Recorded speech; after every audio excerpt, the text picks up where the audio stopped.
지구온난화로 인해 빙하가 녹으면서 오랜 시간 잠들어 있던 바이러스가 깨어나고 있습니다. 이런 고대 바이러스로 인해 새로운 전염병이 유행할 가능성도 제기되고 있는데요. 오늘 날씨학 개론에서는 빙하가 녹으면서 나타날 수 있는 바이러스에 대해 알아보겠습니다. K웨더 반기성 센터장과 함께합니다. 어서 오세요. 네, 안녕하세요. 네, 최근 지구온난화로 극지방의 빙하가 녹으면서 그 안에 묻혀있던 고대 박테리아가 되살아날 그런 우려가 제기되고 있습니다.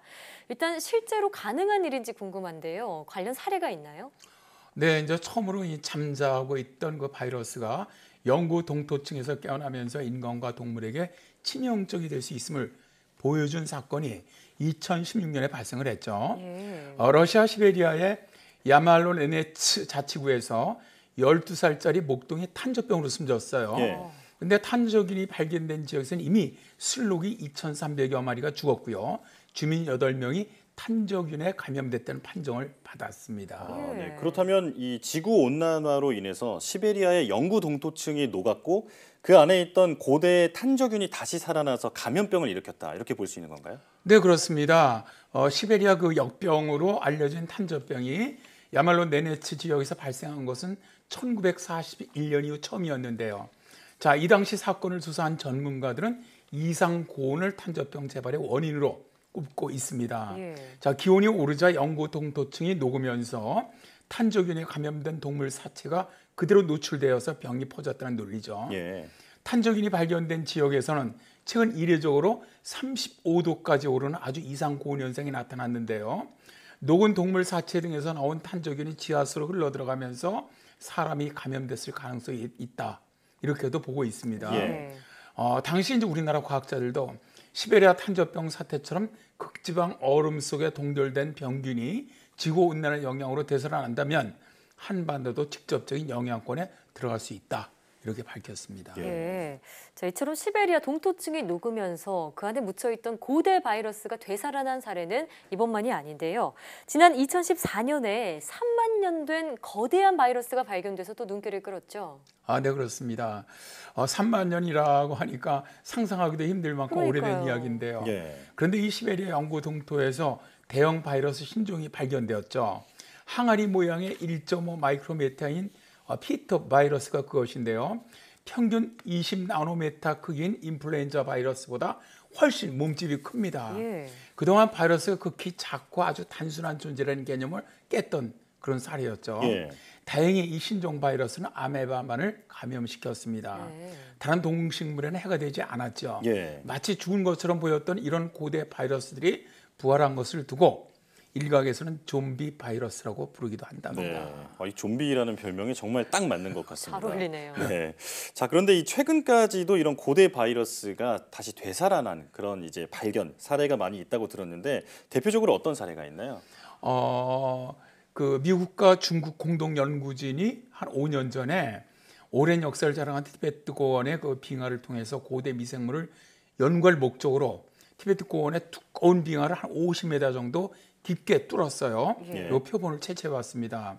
그리고 이제 5년이 지난 최근에 1만 5천 년 전에 형성된 것으로 추정되는 티베트 고원 빙하에서 지금까지 우리에게 알려지지 않은 고대 바이러스들의 존재를 확인한 겁니다. 자, 이 연구팀은 빙하 속에 있는 유전 정보를 발견했는데 총 33가지의 바이러스 유전 정보를 발견했으며 이 중 28개는 지금까지 발견된 적이 없는 완전한 바이러스였다는 겁니다. 자, 그런데 말씀해주신 이런 고대 바이러스들은 인간이 지금껏 한 번도 접해본 바가 없기 때문에 면역력도 갖춰져 있지 않잖아요. 그래서 공격성이 얼마나 강할지도 모르고요. 또 이런 바이러스들이 얼마나 더 있을지도 몰라서 더 무서운 것 같아요. 네, 그렇습니다. 이제 많은 과학자들은 이런 바이러스들이 기후변화로 인해서 어떻게 보면 이제 빙하 속에 얼어있던 고대 바이러스가 되살아나는 것에 대해서 지금 우려를 하고 있거든요.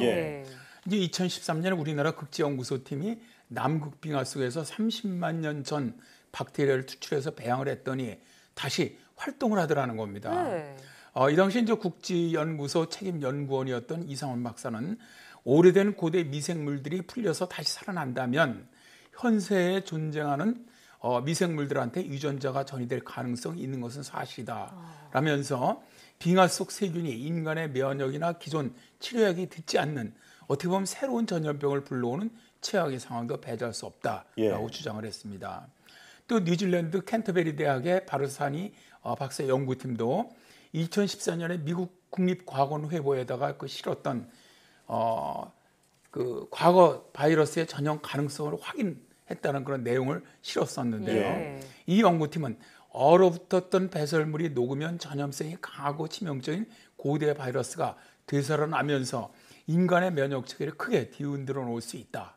결빙돼 있던 캐나다 술록에 700년 된 배설물에서 고대 바이러스를 소생시킴으로써 고대 바이러스에 의한 전염병 확산이 이론적으로 가능하다는 사실을 입증했다고 주장을 했습니다. 예. 자, 이제 바르사니 박사는 고대 바이러스, 현대 바이러스가 결국 미래에 세균이 될지 모른다면서 우려를 표시하기도 했죠. 네, 정말 그 영화에서나 보던 일이 실제로 일어날지도 모르겠다. 그러네요. 이런 걱정이 듭니다.